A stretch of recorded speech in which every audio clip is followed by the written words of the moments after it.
If you're a fan of Bioware games, then you've probably heard of the Dragon Age games. Fantasy RPGs with deep choices and interesting characters.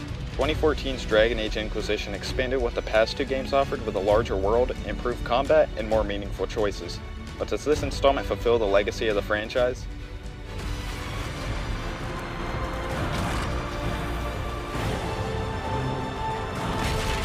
Dragon Age Inquisition picks up after the events of Dragon Age 2. The story follows the Inquisitor on a journey to close a mysterious tear in the sky called the Breach, which is unleashing demons upon the world. The Inquisitor is viewed by some as the Chosen One, as they have a mark on their hand capable of closing the breach. The Inquisitor assembles the Inquisition in an attempt to stop Corypheus, an ancient darkspawn, who opened the breach in an attempt to conquer Thedas. Most of the story is well portrayed through cutscenes and thought-out dialogue choices. Not my job. No fears from me. The characters have decent enough writing, but it feels as if some characters are less developed than others. For example, Corypheus. He didn't get enough screen time, only appearing in a few cutscenes, resulting in an underwhelming final boss. Don't get me wrong, the core characters Cassandra, Varric, and Solus still have great writing and voice acting. Merchant caste businessmen.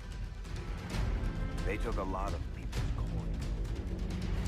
The gameplay of Dragon Age Inquisition plays like a standard RPG. This time you'll explore Ferelden and Orlais, both boasting semi-open worlds with biomes ranging from snowy mountains to deserts and dense forests.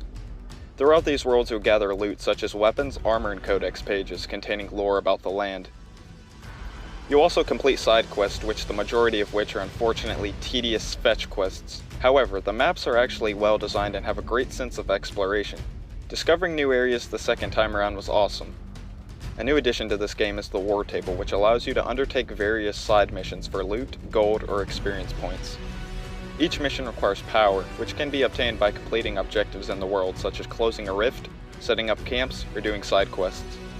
Story missions require much more power, and sometimes it can feel a bit grindy trying to earn enough to undertake a mission.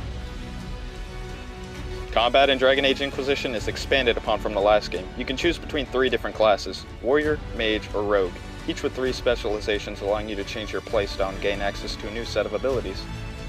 Most of the progression is very similar to other RPGs. You gain experience from killing foes and invest experience points in passive or active abilities that can be mapped to aid you in combat.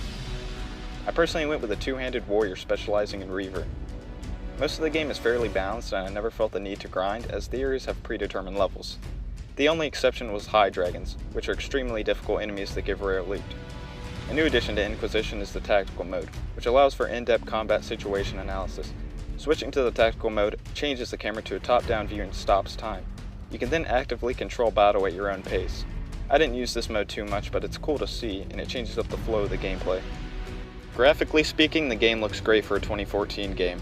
Textures look detailed and lighting looks good, surprisingly even better than games released years later, but it doesn't quite match up to The Witcher 3. The game's soundtrack is pretty standard fantasy, but it's not bad. When it comes down to it, Dragon Age Inquisition is a good game with enough changes to make it stand out. Despite having flaws like repetitive fetch quests and an overall bad villain, it's still worth playing even in 2019, and its flaws don't take away from the experience too much. I thoroughly enjoyed my time with Inquisition and would recommend playing it if you need a solid RPG to play.